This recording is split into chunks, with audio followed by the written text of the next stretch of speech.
All right, good afternoon, everyone.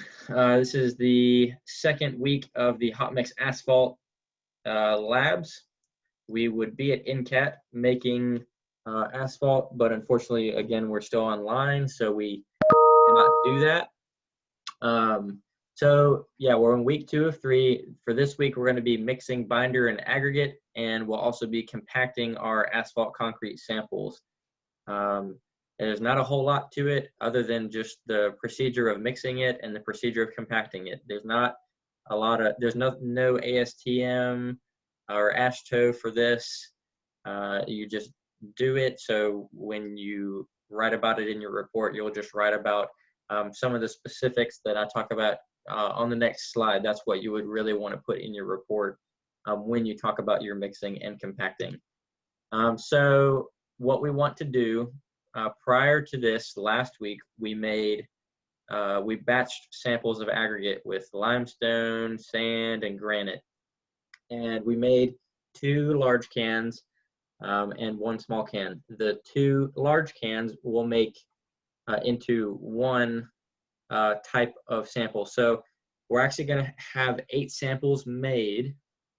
We're going to have 2 samples at 5.0% binder, 5.5, 6, and 6.5 to make up those 8. I'll explain that in a second and why that's important, but we're making 2 of each of those binder contents. The second thing that we made was a small sample. I didn't show a video of it. It was the same proportions, just smaller amounts. The rice test is where we'll find our theoretical maximum specific gravity of our mix. And so we have small cans of that. We'll mix 1 sample of 5, 5.5, 6, and 6.5. And we'll do that next week, and y'all will understand why then. So the binder type, just a really quick overview, is binder PG 67-22. Y'all, I know, have gone over that in class. The PG stands for performance grade. The 67 is the high temp in Celsius that binder is graded for, so it's 67 degrees Celsius. And then like some of them could be 58, they could be 72. You can modify them with different things and make them even higher if it's going to be down in like Florida or Arizona where it's like super hot. You can get up to like a 90. I talked to one of the students that's a grad student, and he said he was doing something that's a PG 100. So that first number is the high temperature. The next number is your low temperature. It's a -22. It helps because it's got that negative there, so you can see that it's a 67-22, but that is actually -22. So it's -22 Celsius, and that can also change based on where you are. So in Alabama, we don't have a lot of cold temperatures, so our low temperature is not going to be that low. I mean, -22 is pretty low, but in Minnesota, you might have a -28 or a -34 because you want to prevent cracking from occurring. So that number is just there to show you what type of binder, like what that binder is going to be resilient to in the field. And you do the asphalt binder test to figure that out. The next thing is compactions. For our mix design, we're compacting to 75 gyrations. Jason might say a different number in his video because he recorded it for other reasons, but his video is really good at explaining everything. For our mix design for Super Pave Level 1, what this report is wanting, we do 75 gyrations, and y'all will see what a gyration is. The mixing temperature, remember we did that during the Brookfield viscosity test, or the rotational viscometer, and we got the mixing temperature, which is higher than the compacting temperature. The mixing temp is 156 to 162 Celsius. That's going to be reported in your report. And the compaction temperature was also found. It was 145 to 149. So we're going to have to remember those 2 temperatures when we actually do our mixing and compacting, because that's what we're looking for now. That's what temperature we want our mix to be and our aggregate and binder to be. So just a few quick things. Multiple asphalt binder contents are checked so that an optimum binder content can be chosen. For determining the mass of the binder that you need, you just use this simple equation.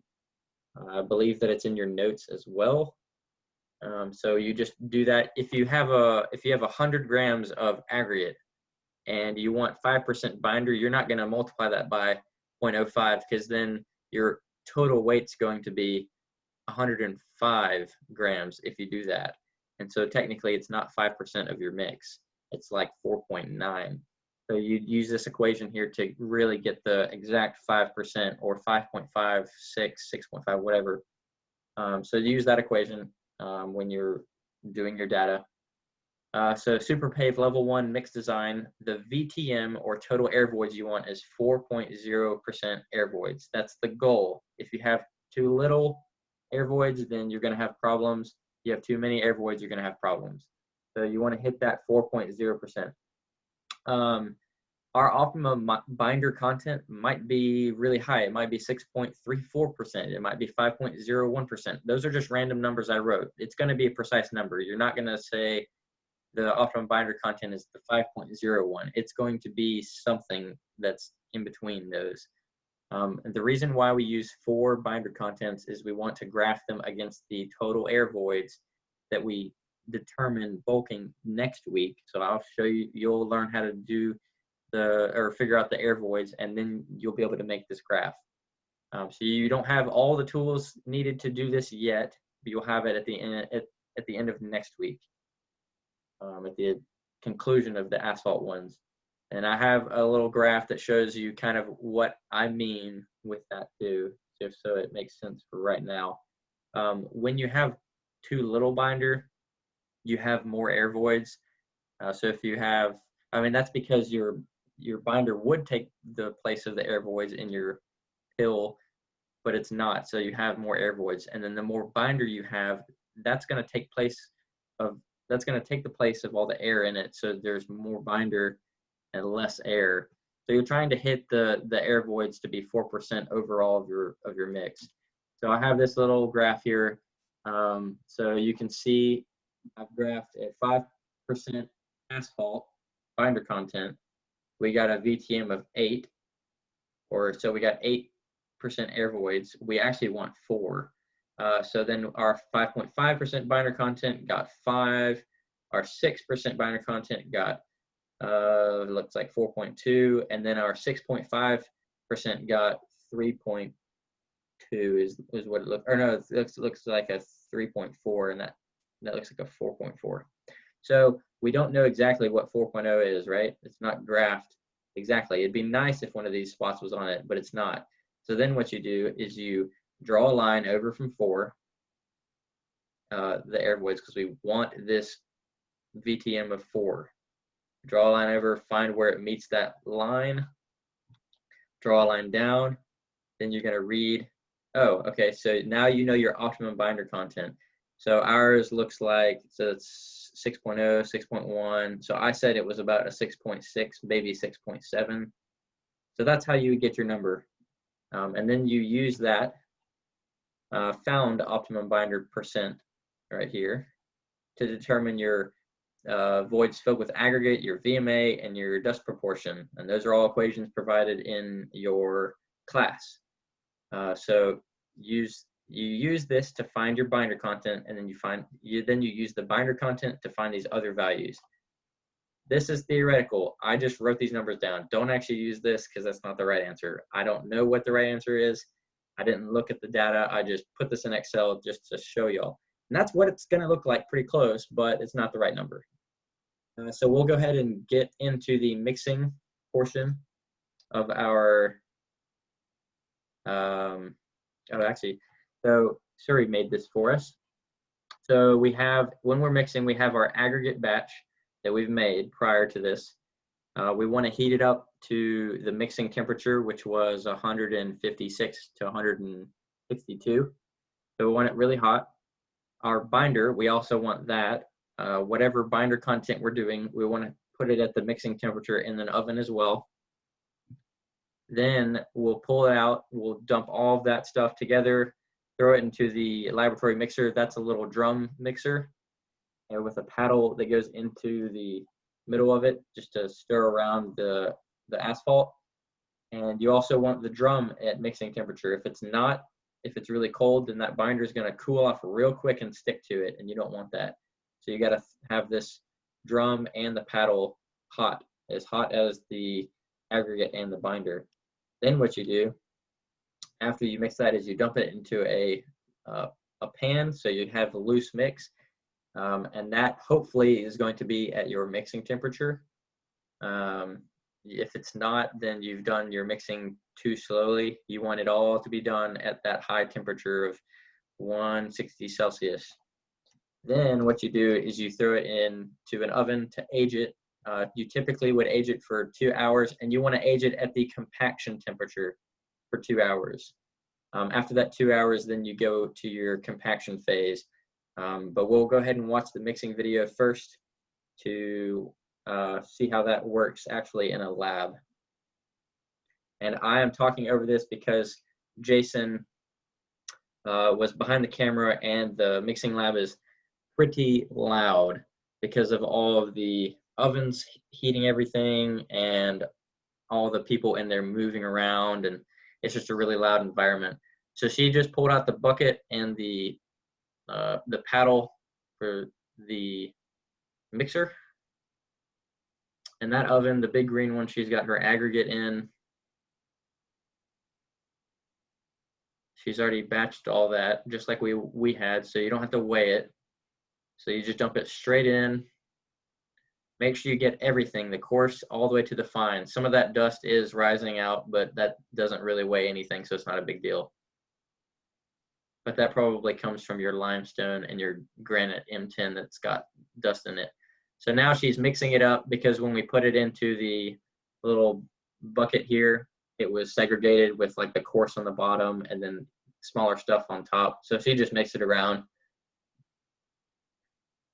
And then that's our binder oven. So she's pulling that out.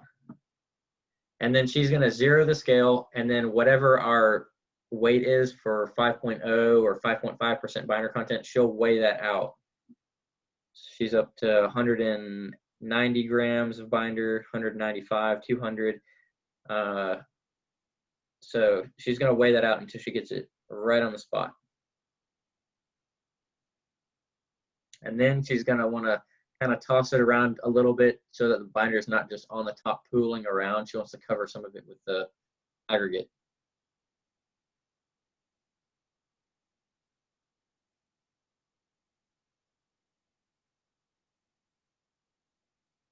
And then you just turn the drum on, let it rotate, and this paddle, she'll move back and forth to mix up the aggregate and the asphalt together to make asphalt, concrete. So it's not completely covered. You can see some like little white spots of the aggregate. Now we're seeing the bottom of the drum that's like kind of orange, and she's checking the temperature. She wants to make sure that it's all still at the mixing temperature. If it's not, then you're going to have issues later. So you do this just for a few minutes.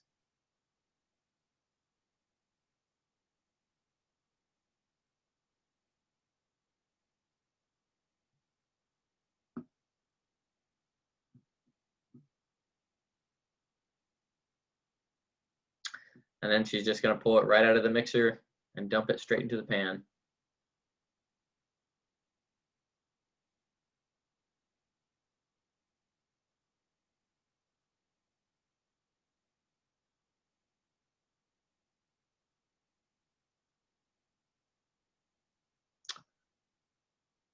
And that pan will go into an oven set at the compaction temperature, which ours is 145 to 149 Celsius.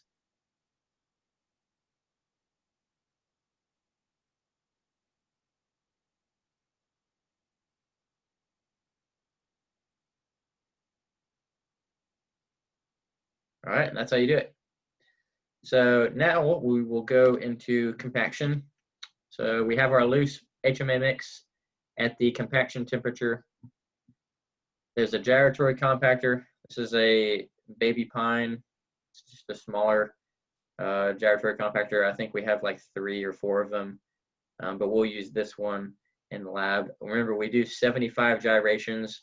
Different mixes will have different gyration amounts, and that correlates directly to the amount of rolling passes they make out on the field with a steel drum roller or a vibratory compactor.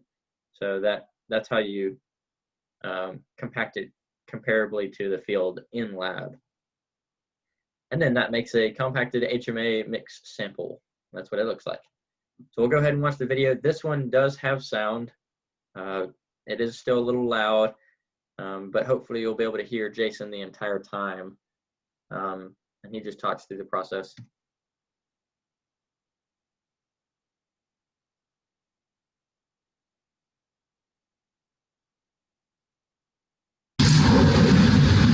After a 2-hour age on your lab mix, you need to begin the actual compaction of the gyratory compaction. You want to have your gyratory mold in the oven for at least 30 minutes prior to compaction. That's your compaction temperature. Once the 2-hour age is up, we take out our hot mold, take out our mix, place the mix in a funnel with your halogen into your gyratory mold. It's always good to stir the mix a little to make sure your mix is homogeneous and not segregated. You want to add a mold paper to the bottom of the mold, and then you want to place your mix into the mold in one layer. As you can see, the technician here is pouring the mix in all at one time. They're not taking the funnel and setting it down after pouring half the mix in. You want to get all the mix in one lift to prevent segregation of your mix. After the mix is in the mold, then add another mold paper to the top of the mix and then place it in the gyratory compaction. The gyratory compactor. Make sure your gyratory compactor is set to the correct number of design gyrations. Place your mold in the gyratory compactor, add the top plate, lock everything down, and press start. All gyratory compactors are different, which model you use. They all have certain steps to follow to load the mold in and start the gyration process. After this gyratory goes the correct number of gyrations, you can then extract your sample out, set it in front of the fan to cool before you begin the next phase of testing.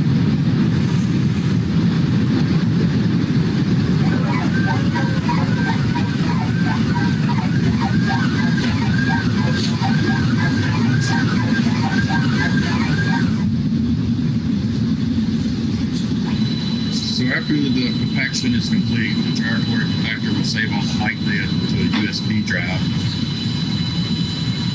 With this particular gyratory, you can extrude a specimen from the top of the gyratory, or you can lower the sample back into the mold and use the extruder that you see below to extrude the sample into the mold.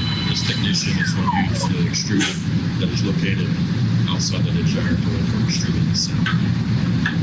You just take your gyratory mold and place it on top and let gravity do the work.